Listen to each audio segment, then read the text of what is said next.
Welcome to another episode of the Rocker Dog Podcast, the podcast that talks to musicians about their canine companions. I'm your host, Tim Dill, along with my best friend, Charlie the Golden Doodle, and today we have a great talk with Jeremy Popoff, the founder, guitarist, and songwriter of the band Lit, who checked in from his home in Franklin, Tennessee, and these are his mischievous rocker dogs.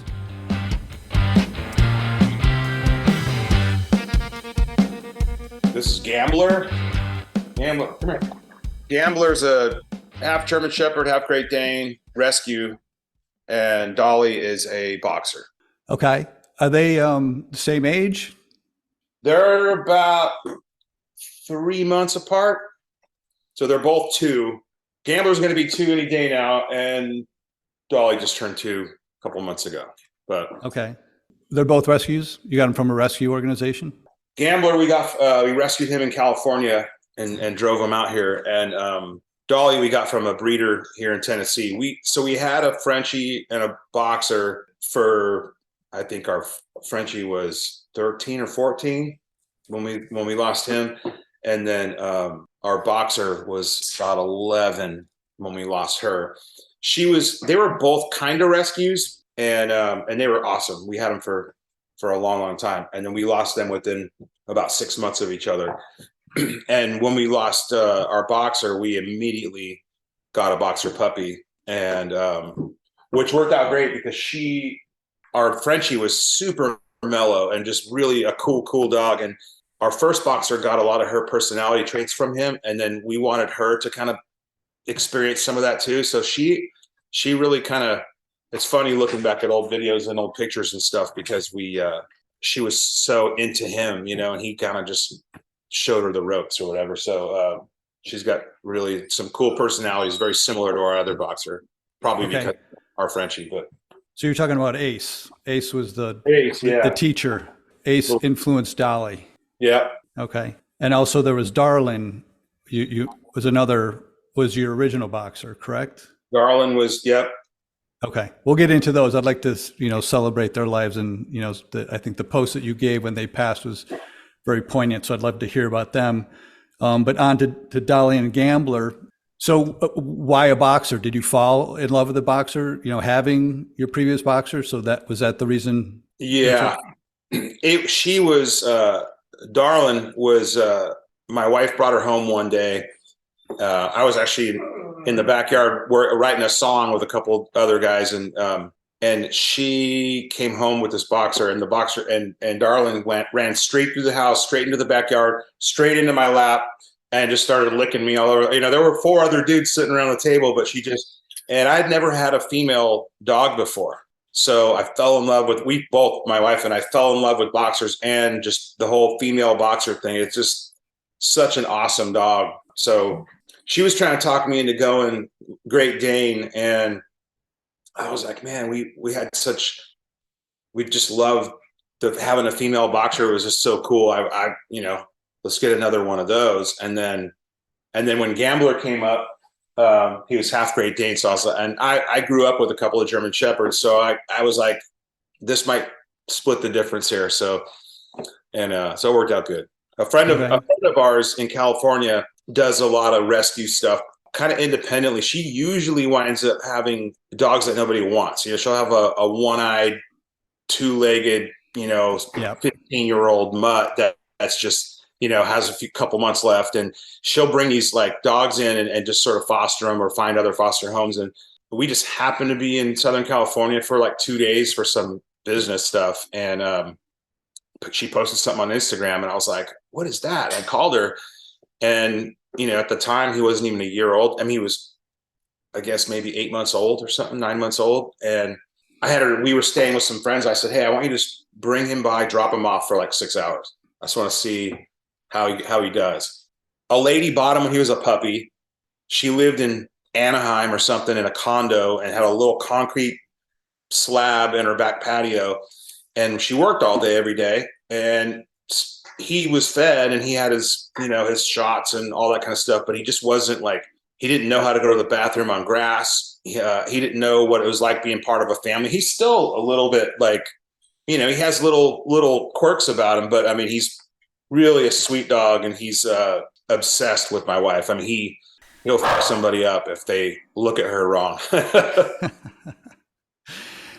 Going back a little bit, so did your wife bring home Dolly without you not agreeing to it? But it sounds like when you mentioned that she brought a dog home one day, and was it Dolly? Or I'm sorry, am I getting confused? No, that was Darlin. That was Darlin. Okay. That was back in like 09 or 10 or something like that. Right. But was that a family decision, or was she like, "Hey, surprise"? It was kind of like, "Hey, surprise!" We had been sort of talking about it because all we had was Ace, and we had moved into this house that had quite a bit of room, and so we were already kind of talking about getting one, but I wasn't part of the selection process. But she did a great job. I literally wouldn't have traded that dog for the world. And with Dolly, we drove down together way out in the country. She was tiny. We picked her out of a litter of, I think there were 5 total we picked Dolly out from them. And then we ended up, my son's girlfriend, her family got one of Dolly's siblings, and she flew out to California with them. And so she lives in Orange County now, her Dolly's sister, Daisy. And then another friend of ours, country music singer, was at the house the night that was going down. He was like, "Oh, I'll take that one." So then he got Jolene. And so we got 3 out of the people we know, got 3 out of the, I don't know, 6 or 7 puppies that they had out of that litter. So it's pretty funny. That's funny. It's funny how they spread out too. One goes to California and stay local. How did you end up driving Gambler back, or did you put him on a plane with you, or? So we looked at all the options, and so she dropped him off, and for the first hour, he didn't care about anybody that was there. He was just running around checking stuff out, and then they had this water feature fountain thing on the other side of their pool, and he started running through that, playing in it, and we were just laughing. We were like, "All right, he's pretty cool dog." And then maybe an hour later, he started kind of coming around us more. And then a little while later, he started really following my wife around. And so this, over the course of a few hours, he started to really kind of warm up to us. And I just called her up. I said, "Hey, I don't know how we're going to get him to Nashville yet, but we're taking him, and we'll figure it out. And, just hang on to him for a couple of days till we get it sorted." So we looked at flights, and we looked at this and that. And my one of my guitar techs, Jerry, if we're not touring or if he's not busy on the road, he loves driving. And so we just paid him to drive him out here. So we got him hotel rooms every night. It was like three days, and he drove him in his Prius. Gambler sat in the back, but with his head on the console in the middle the whole time. And then he would, take him out when he got gas, and then he'd bring him in the hotel at night. And then the funny thing is, I'm sitting here in my garage right now. We were actually renovating this house. So my wife and I were actually living in this garage. So for the first 2 or 3 months of Dolly and Gambler, they just thought we lived in a garage.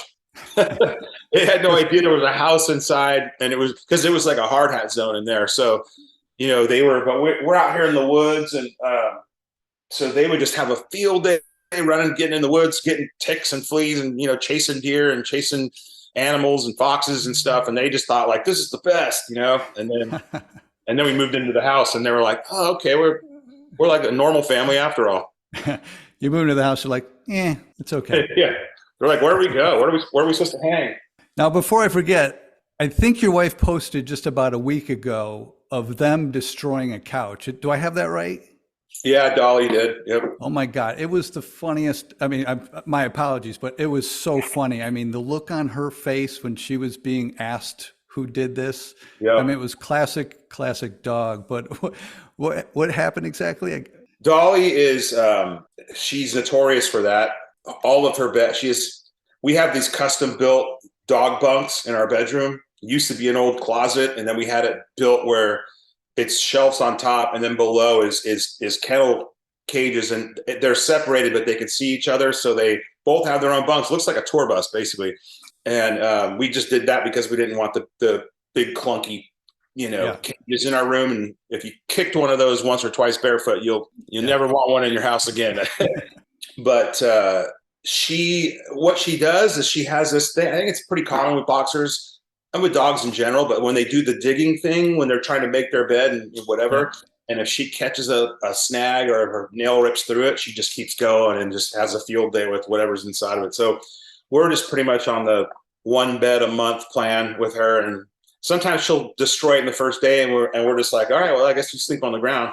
But yeah, I think she got up in my wife's office, and because when she was little, she used to go up there just hang out with my wife when she was working. That was kind of like little ladies hangout, and so she'll go up there sometimes when she just wants some Dolly time. And yeah, she knew she moped around for a couple of days. She knew she messed up. It's funny. You gotta repost that somehow. It was too funny. I mean, her poor little face with her guilty look, but Yeah. And Darlin had done the same thing 10 years before. So that's why I say it's a boxer thing. I'd been on the road and I just come back home. It was one of those, someone's leaving here. It's either me or the dog kind of thing. But I had this like, really expensive leather, saddle leather couch full of down feathers and all that. And, I was kind of proud of it. And I came home from the road and my wife wasn't home yet. And I was locked out, so I had to climb through the window, which I was super pissed about. And then I walked in the living room, and it looked like it snowed in the living room. And Darlin had just went to town, and just there were just feathers all over the house, and it was so yeah. There's something about couches and boxers. We're 2 for 2. I'm sorry to laugh. Yeah, it's funny. I do remember. I think one of you might have said this is the second time on the video that had happened. Too funny. You mentioned growing up with shepherds. Tell me a little bit about that. Is that most of your history as a kid? You had shepherds, or with your parents, or growing up? Man, we had all kinds of different dogs growing up. But for I would say early teenage years, my mom and stepdad had a German Shepherd, and then we had another one named Haas, and he was just this is back in the day where the dogs lived outside, and they ate the cheapest dog food they had at the front of the grocery store out of, big metal pans and stuff. And they were cool, but they weren't like, I guess when we were littler, we had a couple of dogs. They were more like inside dogs, family dogs, sleep in bed with you kind of dogs, whatever. But our shepherds were just, more like almost like guard dogs, I guess, when we were kids. I mean, we didn't realize it at the time, but we were pretty we were pretty white trash. Lower middle class white trash dogs in the yard with chains hanging, not chains, but it was very kind of redneck, even though it was Orange County. Right. And then I got this little dog, Chewy, which if people remember the Cribs episode I was on back in 2000, at the very end, I make out with my dog, and that was Chewy. And Chewy was 18 years old when Cribs was filmed, and I had that dog since I was in 8th grade, and he was just this little mutt, this little black hairy, I don't know. He was like little terrier mutt mix, just, and he had an attitude for days, and he would roll everywhere with me. He would ride in the car with me. He had a goatee like mine. We even braid it and stuff. And when I moved, he just ended up moving with me when I moved out of the house, and stayed with me till Cribs. He died.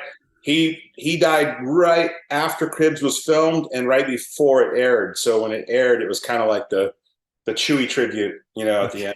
Then we got a golden retriever. I mean, we've always been a dog family, and we've found too that we're a really good 2-dog family. We're constantly suckers for rescuing a third, and it never works. So our mother Have you tried and failed? Well, oh yeah, our mother-in-law has a boxer that we rescued that didn't work out, so we gave him to her. And then my sister-in-law has a pit bull mix that I rescued. We had her for a few days, and then that day, what it is just it's just there's a harmony with 2. Maybe it's even numbers. I haven't tried 4 yet, but it's something about 3. There's always 2 that are competing, or 1 that's but 2 they're like 2 peas in a pod, and it just works. So we're trying not to have 3, but I always tell my wife, now that we've got property, I'm like, well, let's just get 4 then, or let's get 6. Yeah. She wants mini cows and mini whatever farm animals. Little Shetland pony. Yeah. So did you ever have it sounds like you've had dogs your whole life. Did you ever have were you ever the single musician touring where you couldn't have a dog, or you always had a dog and you always had someone to care for a dog? I always had some, for the early years, I was still living with my dad. And so Chewy lived there. And then when I moved out with my first wife, Chewy lived with her, and then, with us. But if I was on the road, there was always someone around take care of him. And now we've got a couple of great situations where we have a trainer that we trained both of them when we first got them. We trained Dolly. We sent Dolly over there for a couple of weeks when we got her. And then when we got Gambler, we sent them together just so for a refresher for Dolly, but also so they could kind of like be together and learn together. And she also will board them if we go out of town for a few days or 10 days or whatever, she'll keep them. And then just recently we also found someone great that will actually come to the house and just hang at the house and take care of them. So, and they get along with everybody until it's the funniest thing. They love people and they love being around people. But Gambler, every once in a while, he'll just like hone in on somebody for some reason. He'll be like, no, we like everybody except you. He's got to bounce them out. He has a weird, it's funny the thing about a rescue is it's hard to know where they came from or what. You try to piece together their history, but it's anybody's guess. We kind of went by what we heard, which was, that he lived on a concrete patio for 6 months and just didn't really know people. But he has the instinct where generally if he can sense that we don't like somebody, he's immediately on high alert.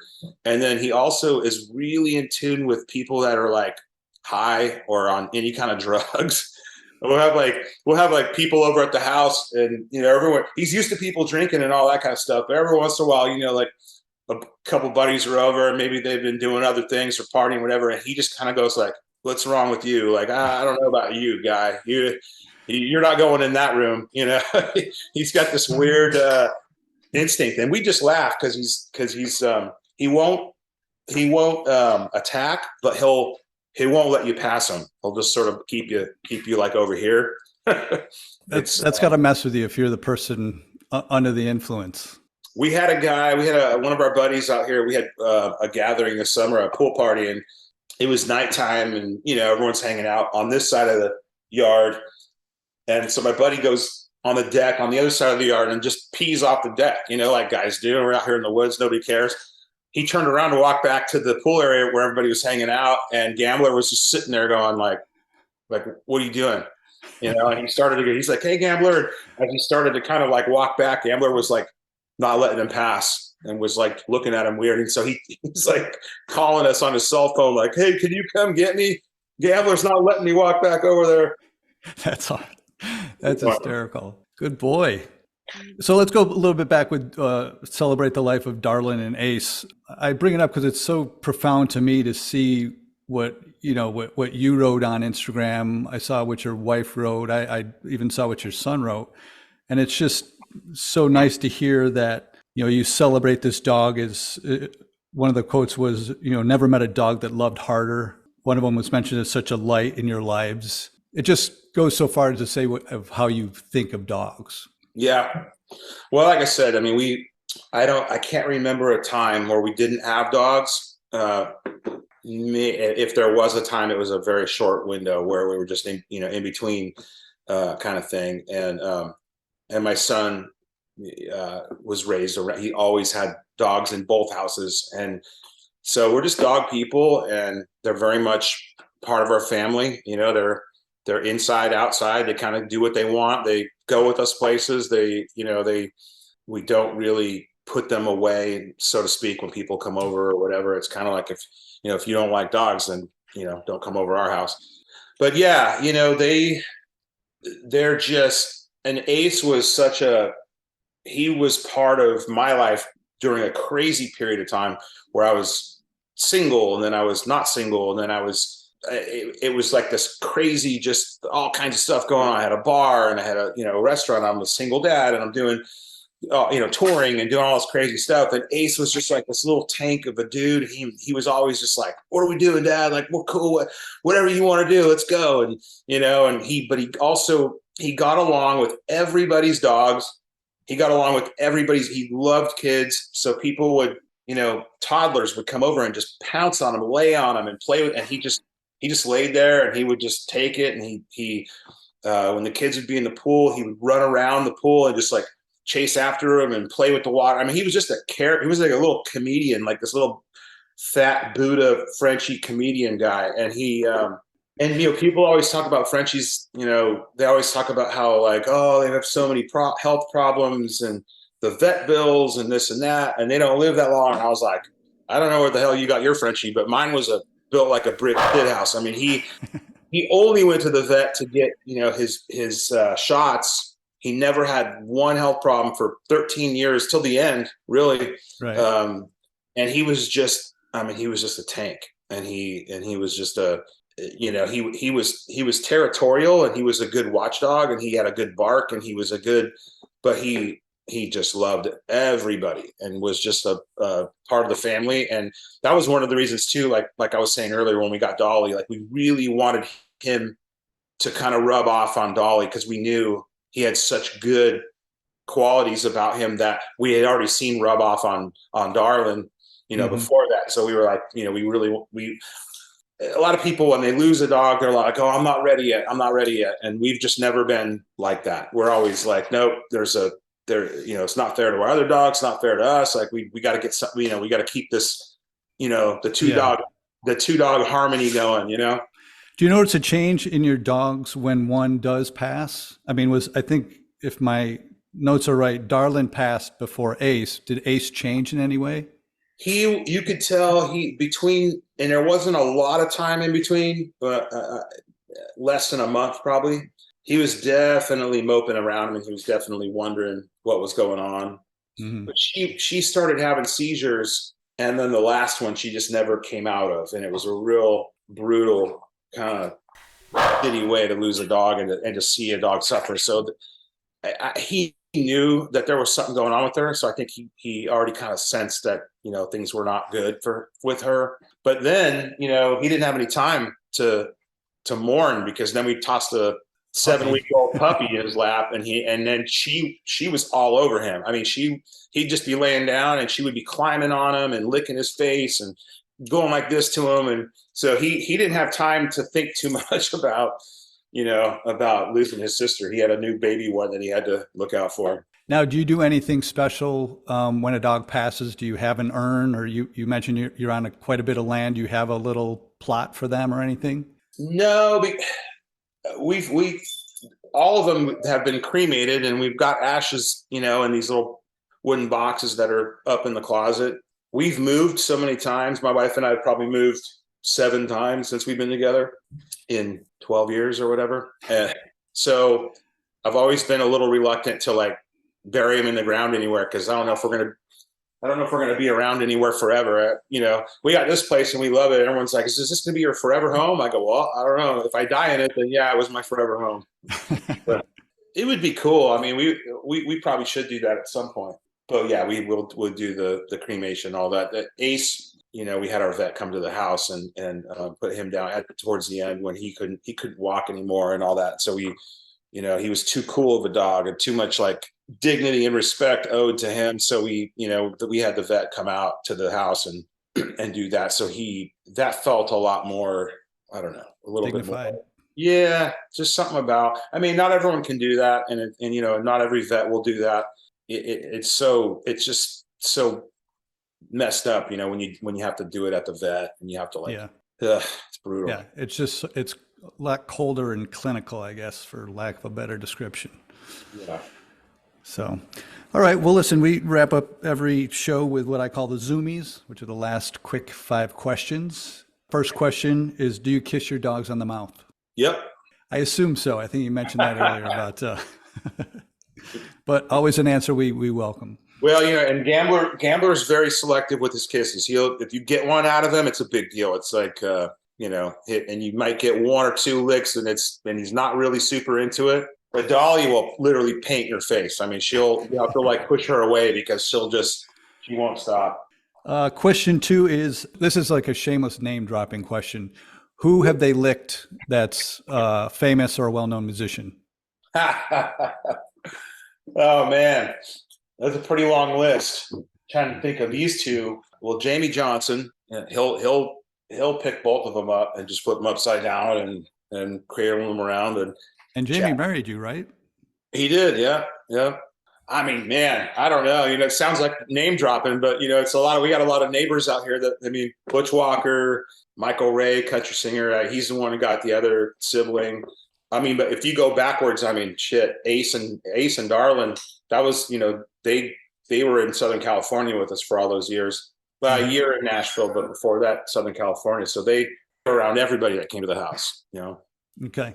Everybody from, you know, Jeff Tate from Queensryche to like, because we would write out there all the time at the house, and the dogs just were always jamming around everybody. So that's cool.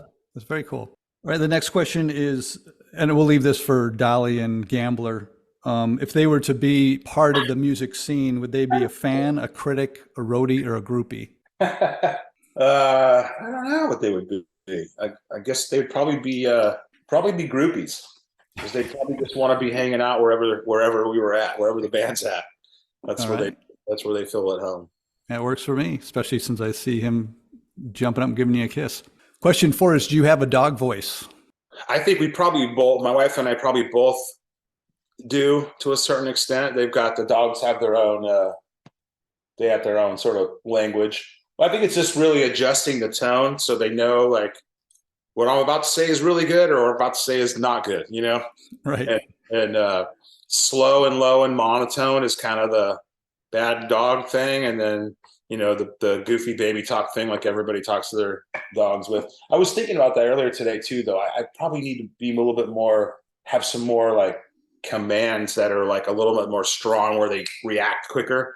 Because send them to training, we spend all this money training them, and then we get them back here, and then we treat them like little spoiled brats, and it's sort of counterproductive. But I do a thing with them in the morning.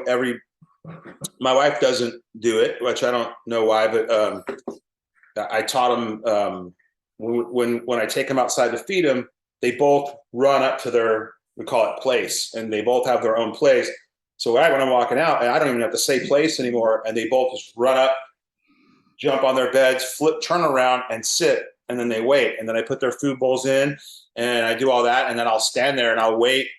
Usually I'll kind of just take a minute and a half. I'll look around the yard. I'll just kind of, you know, get a little fresh air or whatever. And I'll kind of think about what I'm going to do over the next hour or two before my day starts. And then I'll look at them both and I'll be like, all right, let's eat. And then they run to their bowls. But they'll wait 10 minutes. If I don't say let's eat, then they'll just sit there forever. So I do that every day just to kind of have that moment of like, remember the pecking order around here, you know? Yeah. But sometimes I feel guilty because I know they're both probably really capable of doing a hell of a lot more than we make them do around here, you know? Especially Gambler. Yeah. He's working constantly, man. He's running around the fence line out in the back, and he's, you know, they're out there. The first thing they do in the morning is they run out and chase deer. So it's funny. Yeah, it sounds like they got a really great environment to really be a dog in. Yeah, that's a great thing about Tennessee and having a little bit more dirt and having more, I mean, they don't know any different, but considering the smaller yards that we all had in California, and you know, that's why everybody has to walk their dogs. Here, the dogs walk themselves. Always nice. Last question, is there a charity or dog organization that you'd like to call out and just call attention to? Well, you know, out here, Nashville Humane Society is one that we like a lot. You know, I think for us, it's every year around the holidays and stuff, we like to help with the I just think if people stay local, you know, we have a really close friend, Devin. She has a charity called Dogs by Devin, and she's in Kansas City. The girl that we got Gambler from, she's in Orange County. I think in everybody's backyard, you know, there's some amazing person who really goes out of their way to like help and rescue these dogs or foster them or find new homes for them and all that kind of stuff. And a lot of them fund it themselves, you know? And so we tend to like want to help the local smaller people that are so hands-on with right. You know, gift cards for PetSmart or, you know, Target or whatever, toys and food and even stuff too, like, you know, obviously times are lean right now, so a lot of people aren't just peeling off checks to the local Humane Society.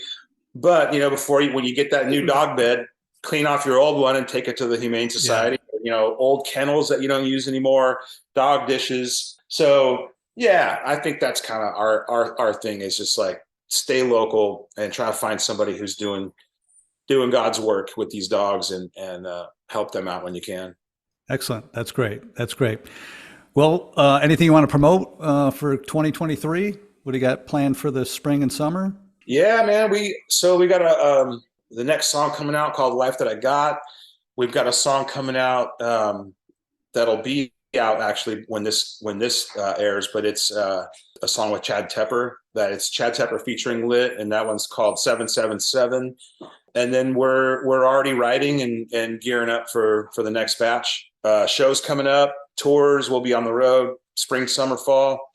So I would just ask everyone to just pop into Lit Band Official on all the socials from time to time and see when we're going to be in your neck of the woods. Excellent. Sounds great. Well, Jeremy, thanks so much for sharing your dogs with me. It's been a pleasure talking to you, and hey, best you too, of luck man. with everything. I'm stoked to talk. You know, we get asked about everything else in life, but it's rare to sit here and talk about dogs, and it's pretty cool, man. So thanks for asking me to do it. Hey, my pleasure. I'm glad you can make it.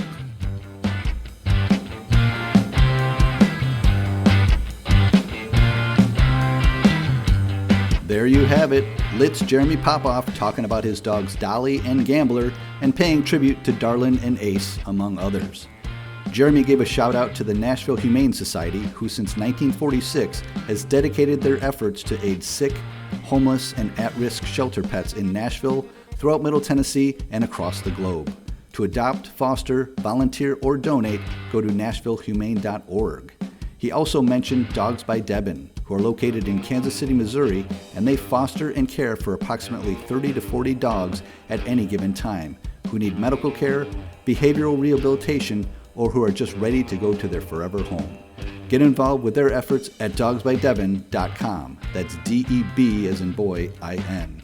Thank you for lending us your ear. We'd love to hear from you, so drop us a note on Instagram at Rocker Dog Podcast, where you can also find episode information and pictures of all our guests' dogs. The best part, really. We'll be back next week with another singer-songwriter who's about to hit the road on a small tour opening for Kathleen Edwards, so join us for that. All right, it's time to give my dog my undivided attention. Goodbye, everyone.